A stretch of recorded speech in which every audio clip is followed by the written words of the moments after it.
2 हाथ और 2 पैर थे वो मिले थे।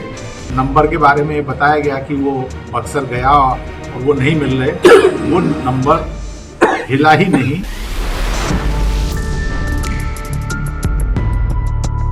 में एक व्यक्ति के 6 टुकड़े कर दिए गए, अलग अलग स्थान पर डाले गए थे। गोताखोरों से तलाश कराई जा रही है, लेकिन सिर अभी नहीं मिला है। इसमें महिला सहित 4 लोगों को गिरफ्तार किया गया।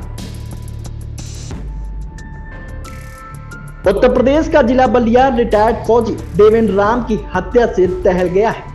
देवेंद्र राम की पत्नी माया देवी को 48 साल की उम्र में आशिकी का ऐसा भूत सवार हुआ कि उसने अपने प्रेमी अनिल यादव और उसके 2 साथी मिथिलेश और सतीश के साथ मिलकर अपने पति देवेंद्र राम की हत्या कर दी।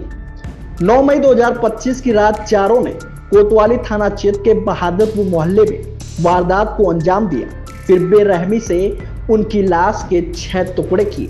फिर लाश के टुकड़ों को अलग अलग पॉलिथीन में भरा। इसके बाद बोलेरो से शव के टुकड़ों को ठिकाने लगाने निकल पड़े। चारों आरोपी वारदात की जगह से करीब 38 किलोमीटर दूर सिकंदरपुर थाना क्षेत्र के खरीद गांव पहुंचे।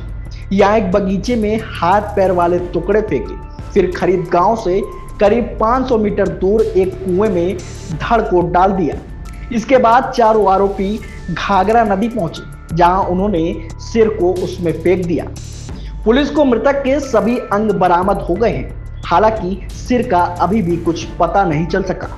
वहीं पत्नी माया देवी ने रिश्तेदारों और पुलिस को भटकाने के लिए 10 मई को देवेंद्र राम की गुमशुदगी भी दर्ज कराई थी।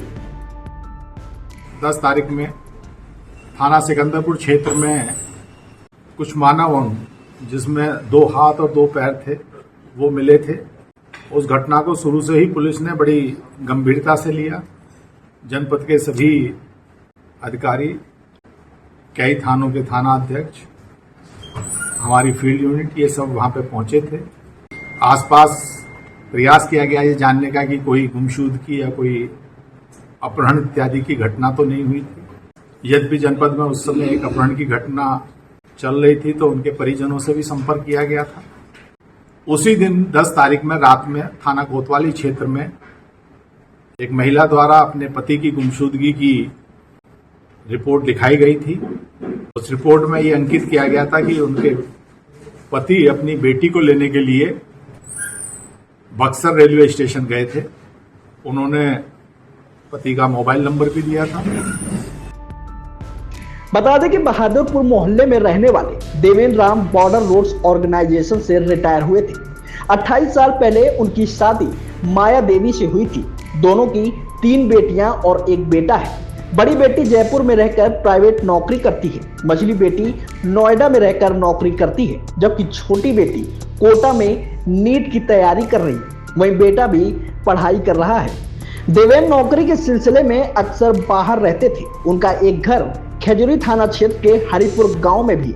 रिटायर होने के बाद देवेंद्र ज्यादातर गांव वाले घर पर रहते थे, लेकिन पत्नी माया शहर वाले घर में अकेली ही रहती थी। इसी बीच करीब 4 साल पहले माया की सिकंदरपुर थाना क्षेत्र के खरीद गांव के रहने वाले ट्रक ड्राइवर अनिल यादव से मुलाकात हो गई। धीरे धीरे दोनों के बीच अफेयर शुरू हो गया। ऐसे में अनिल अक्सर देवेंद्र के नहीं होने पर माया के घर पर ही रुकता था। धीरे धीरे यह बात मोहल्ले वालों को पता चली। फिर कुछ ही दिनों में देवेंद्र और उनके बच्चों को भी माया के अफेयर के बारे में पता चल गया। इस बात को लेकर देवेंद्र और माया का कई बार झगड़ा हुआ। कई बार देवेंद्र ने पत्नी माया की पिटाई भी की। इससे परेशान होकर माया देवी ने अनिल के साथ मिलकर देवेंद्र की हत्या करने की साजिश रच डाली।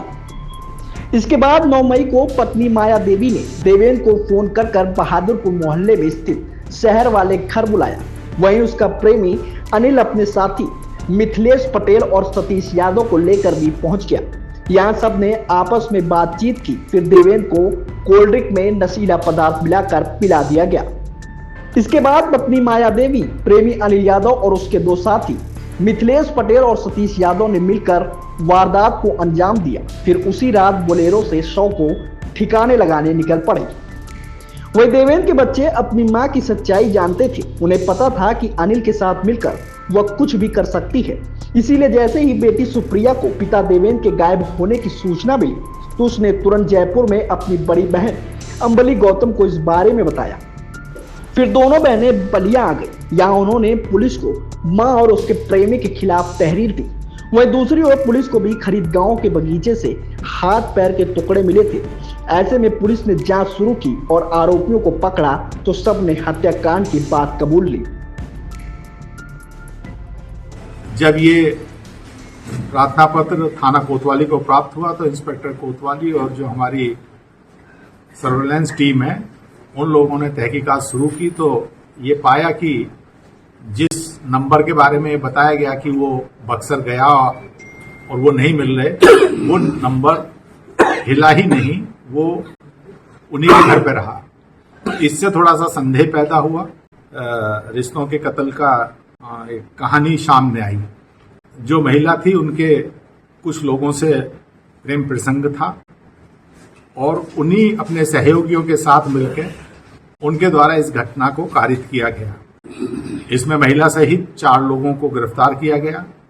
इस अपराध में प्रयुक्त बोलेरो गाड़ी, इस घटना को कारित करने के लिए आला कत्ल की भी बरामदगी की गई है। और ये अपराधी इतने दुस्साहसिक भी थे, जब कल रात में हमारी चेकिंग चल रही थी तो एक टिप ऑफ मिला कि इनमें से 2 अपराधी बिहार भागने की तलाश में थे, अपना कोई सेफ स्थान पर जाने के लिए।